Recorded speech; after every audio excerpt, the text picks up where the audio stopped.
খাবো কালারে বউ যাবো পালারে। ওই কিরে মধু মধু রসমালাই। শাকিব খান কি ছবি বানাইলো ওরা দেশটা পুরো দুবার করে মানে বরবাদ একটা ছবি বানাইছে। তোর শালি যে আছে না ওরা আজকে রাইতে কিছু একটা করবো, যখন তোর দরজা খুলে দিতে কমু তখন তুই দরজা খুলে দিবি। এই আনিস কি হইছে আব্বা কও। তোর শালি যে আছে না ওরা আজকে রাইতে কিছু একটা করবো, যখন তোর দরজা খুলে দিতে কমু তখন তুই দরজা খুলে দিবি।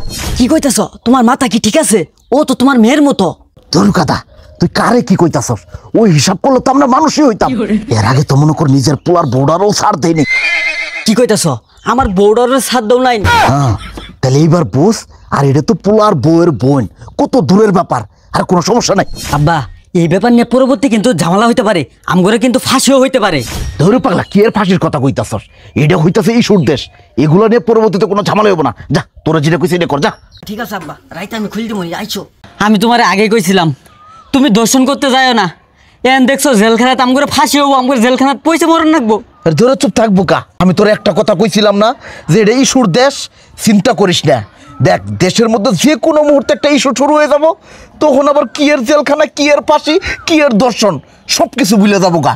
তোর ওই ইস্যু নিয়ে দৌড়াদৌড়ি শুরু হয়ে যাবো গা, তোর কোনো চিন্তা ভাবনা করো না। চুপ করে থাক, চুপ করে থাক। জানোয়ারের বাচ্চারা আমার বেডের রে চোখে ডালগা চিনা চিনা খাইছে গো। আল্লাহ এই বিচার আমি কার কাছে যাবো? আপনি কান দিতেছেন কেমন করে? বাবা কো না, বাবা শুনো নাই তুমি আমার বেডের রে আমি কমার পাব না। কি বাবু আমার বেডের রে মাইরা লাইছে বাবা, আমি খুব কষ্ট আছে। আমি কার কাছে বিচার যাবো, কেরা বিচার করবো? হাই হাই হাই, দেশের মধ্যে কি হইতাছে? জিনতি যায় উনতে খালি দর্শন আর দর্শন। হ্যাঁ ওদিনকেও শুনলাম আছে নামক এক মেরে দর্শন করে মেরে লাইলো। দেশের মধ্যে জেলে কি হইতাছে আল্লাহ ভালো জানে, সামনে যে কি হবো আল্লাহ। এন তো আমগরে ইস্যু নিয়ে দেশ তুলকালাম চলতেছে, জেনতি সব জায়গায় খালি দর্শনের বিচার চাইতেছে, এন তো আমগরে ফাঁসি যাইতেছে সবাই। আরে গাদা, দর্শনের বিচার কই দিন চাবো? মাত্র 2-4 দিন যাইতে দে না, একটু গা জোড়া দিয়া থাক, তারপরে দেখবি সবাই সবকিছু ভুলে যাবো গা। নতুন ইস্যু মনে হয় আইলো, এই যে নতুন ইস্যু আইলো। এই কিরে এই মধু মধু তরমুজ খাবো কালারে বউ পারবো পালারে। তাহলে বুঝছেন, তরমুজ খাবো কালারে বউ যাবো পালারে। ওই কিরে মধু মধু রসমালাই। এই ভাই এই ভিডিও করেন কি লাগা ভাই? এত ভিডিও গুলো তরমুজ দিস না, তরমুজ বেচতে পারবো না। আপনারা যদি খালি সাংবাদিকরা ডিস্টার্ব করেন আমারে, এত ডিস্টার্ব করেন না, তাহলে তরমুজ বেচা বাদ দিয়ে বাড়ির যাবো, বুঝেন নাই? হেই হেই, ঘুম থেকে উঠ। তোরে কইছিলাম না দেশের মধ্যে একের পর এক ইস্যু তৈরি হয়। দেখ আমগো দর্শনের কথা কারো মনে নাই, এখন আবার কি শুরু হয়েছে জানোস?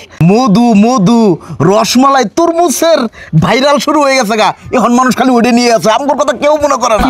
ইদারিন দেখছো আমগরে স্বাস্থ্য কিন্তু কমে গেছে গা, ভালো মন্দ খাবার পাইতাছি, আমগরে কথা কেউর মনে নাই, খালি দেশের মধ্যে চলতেছে মধু মধু রসমালাই তরমুজ এলি চলতেছে খালি। হ্যাঁ তোরে আমি আগে কইছি অত চিন্তা করিস না, দর্শনকে এর থেকে বড় কোনো কাজ করলো সে মাপ পাওয়া যায়, কোনো সমস্যা নাই। তবে মাথায় রাখবি একের পর এক ইস্যু মানে আমগরে সব কিছু মাপ, কোনো টেনশন করবি না। কিন্তু এই ইস্যুটা শেষ হলে তখন কিন্তু আঙ্গরে ফাঁসি ঠিকই হবো, এটা আবার মাথায় রাখো। ধরে চুপ থাক, দেখবি এই ইস্যু শেষ হইতে না হইতেই আর এক ইস্যু তৈরি হয়ে গেছে গা। আমগোর কথা আর কেউ মনেও রাখবে না। শাকিব খান কি ছবি বানাইলো ওরা দেশটা পুরো দুবার করে মানে বরবাদ একটা ছবি বানাইছে। কি কইছস না আমার? দেখ ট্রেলারটা দেখ, আমি বিভিন্ন ইউটিউব যেভাবে রিভিউ দেখি, মানুষের যে পাগল ভাব বাংলাদেশের মানুষ খালি বরবাদ নিয়ে আছে, খালি বরবাদ। মানুষেরা সবাই তোমার মেরা লাইতাছে বরবাদ নিয়ে। ওর টাইম কিন্তু মানুষের মুখে খালি বরবাদ। সিনেমা কিন্তু মিস করা যাব না, যাবো আমরা কিন্তু দেখবে সিনেমা হলে দেখবে যাবো। ছবি ট্রেলারটা কিন্তু জোস।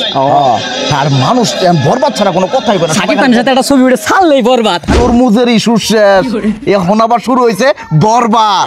বরবাদ আমরাই বরবাদ হইতাম গা। ধরো কথা, দেশের মধ্যে বরবাদ সিনেমা আরম্ভ হয়েছে, এই সিনেমা নিয়ে সবাই মাইতে আছে, আমগোর কথা কোনো খেলি নাই। কিন্তু আমার কাছে মনে হইতাছে বরবাদ শেষ হলে আমগোর আর বাসন নাই, ঠিকই আঙ্গেরে ফাঁসি হবো, তখন কি করবা? তুই কেন বুঝোস না যে এটা ইস্যুর দেশ, একের পর এক ইস্যু চলতে থাকবো। বরবাদ শেষ মানে আর একটা তৈরি হয়ে আছে। আরে মামা এই তোরা এই জায়গায় কি করতেছস? আর দেখ না বরবাদ ছবি নিয়ে আনন্দ করতে করতে ফিলিস্তিনের কি একটা অবস্থা, ছোট বাচ্চা মাইরা শেষ করে ফেলতেছে। ঠিকই তো কইছস, আমরা তো এলে নিয়ে চিন্তা করতেছি, সিনেমা নিয়ে আমরা কত খুশি কত আনন্দ করলাম, আর এর মধ্যে কি হয়ে গেল গা, ফিলিস্তিনের যুদ্ধ বাজলো। কতদিন দেশটার মধ্যে এই ফিলিস্তিনের এসব শুনলে কি ভাল লাগে না? কত ছোট ছোট পোলানা করে মারতেছে, কিভাবে গুলি করতেছে, কিভাবে ধ্বংস করে দিতেছে। আল্লাহ ভালো জানে যে দেশটার মধ্যে কি হবো, একের পর এক ইস্যু চলতেই থাকে দেশটার মধ্যে, কি একটা অবস্থা। ছোট ছোট পুনাই গুলো কান্দতেছে দেখলে যে কি যে মায়া কি লাগে। খারাপ লাগে কত, এর কোনো কিছু ভালো লাগতেছে না। মোবাইল টিভি নিউজ দেখি কোনো কিছুতে ভালো লাগতেছে না। ফেসবুকে গেলে ফিলিস্তিনি, খালি ফেসবুকে গেলে টিকটকে গেলে খুব খারাপ লাগে। আমার তো সরকার ভিসাও দিতেছে না যে আমরা একটু বাইরে যাই এটার একটা প্রতিবাদ করবো, ভিসাও কোনো কিছু ঠিক করতে আছে, পারতেছে একবার না। আমার মনের কথা কইছ, যদি পারলাম না ওই জায়গায় যাই, আমরা ওই জায়গায় প্রতিবাদ করলাম একটু নি। প্রতিবাদ করতে ইচ্ছা করে, কি করবো আসলে। ঠিক আছে থাক দোস্ত, আমি এটা নিয়ে চিন্তা করতেছি। ঠিকই কইছে রে। বাবা বাবা ঘুমতে না উঠো, বরবাদের ইস্যু শেষ, আঙ্গের মনে হয় কালকে ফাঁসি হয়ে যাবো গা। ধরু গাদা, আমি ঘুমায় ঘুমায় অল বিশ্বের খবর রাখি আর তুই চেতন থাকেও পাস না।